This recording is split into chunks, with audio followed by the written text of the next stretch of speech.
know we love to read on this show. We have a banned book club. Our staff loves a good summer read in particular, except last summer we spent all our time reading 2025. 2 volumes here I've got because that's how many pages it is. It's more than 900 pages. It's a conservative roadmap for a Republican presidency to reshape the entire federal government. President Trump repeatedly distanced himself from this on the campaign trail last year, despite many of its contributors working on his election team. He's since appointed some of its authors to lead some of the same federal departments and agencies that they devoted long chapters to for the Project 2025 agenda. Russell Vought, who orchestrated the whole project, but also wrote the section on the Office of Management and Budget, now runs the Office of Management and Budget. Brendan Carr, who wrote the chapter on the Federal Communications Commission, now runs the Federal Communications Commission. 8 months into Trump's second presidency, so what does this mean? Project 2025, they kind of feel like their time was worth it because a significant amount of the policy proposals in this thing have already been implemented, with more in progress. President Trump's evisceration of the federal workforce, his focus on establishing a federal government loyal to him, ripped out of the first chapter. His dismantling of the Department of Education and of USAID resemble the plans laid out in this book. The firing of the FBI director in the middle of his 10-year term and the elimination of any sort of independence between the FBI and the White House are written into this book. Trump's war on climate research, it's taken straight from these pages. The April firing of nearly 400 scientists who author the National Climate Assessment, which tells us where we are as a country in the fight against climate change. Page 59. The White House has re-embraced coal as a valuable energy source while pushing solar and wind energy to the side. Page 377. Many of the administration's attacks on abortion rights and contraception access are sourced all the way through this book. In March, the Trump administration pardoned 23 people who were facing, who were violating the, what is that Act, book exactly? which is meant to maintain open access to abortion clinic entrances and protect doctors and patients from harassment and violence. The Department of Justice was also instructed to largely stop enforcing the law, signaling that will not defend abortion access, even in states where abortion is legal. Page 558.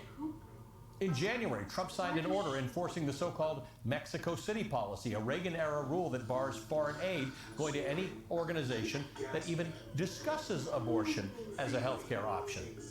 Page 260. July's reconciliation bill in Congress was almost like a combo deal for Project 2025's architect.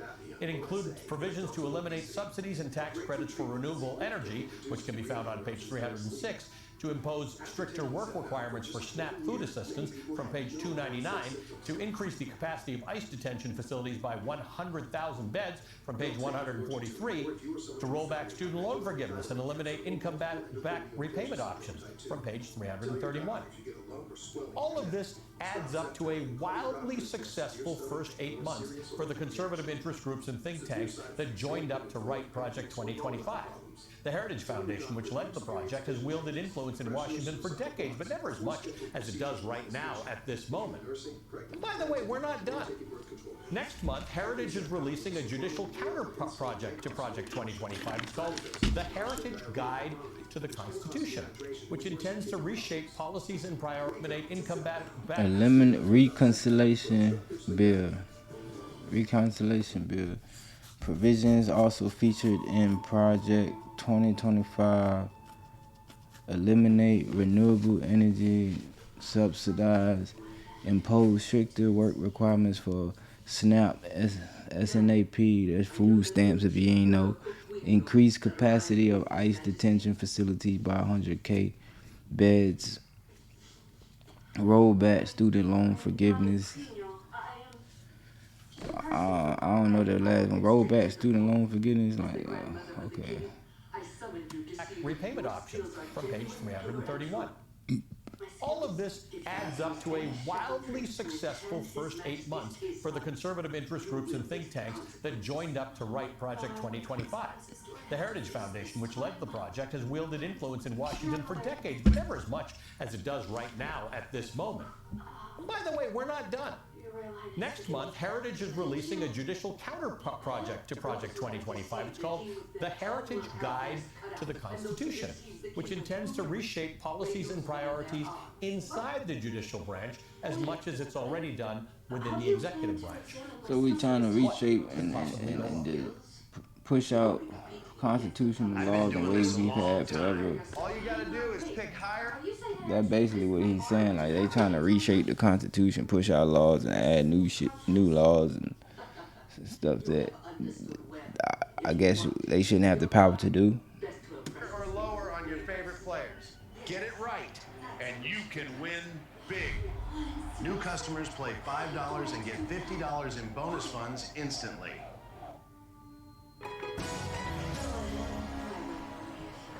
I'm joined now by David Pepper, former chairman of the Ohio Democratic Party and author of the timely book, including 2025, Don't Let This Happen, America. He wrote a Substack series on Project 2025. Also with us, Angelo Carusone, chair and president of Media Matters for America, a nonprofit media watchdog, who also, I mean, these guys are on top of it all the time.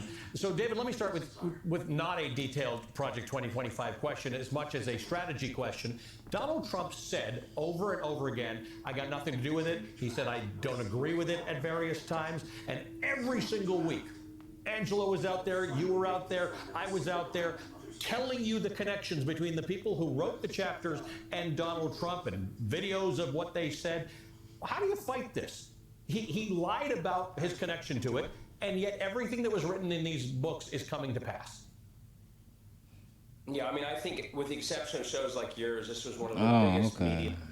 I see what's going on. So basically, this whole Project 2025, they act like, oh, we ain't Trump and the administration act like they ain't had nothing to do with it. But these people saying they basically wrote it and everything in it, they ain't had nothing to do with it. They claim it's coming to fruition, coming into law since they've been in office. So it ain't no coincidence that it's theirs and they wrote it and that's what they want to happen. They want to take place what's in the book. Because that's exactly what's taking place. Hello. Screw-ups I've seen in politics in my lifetime that just simply because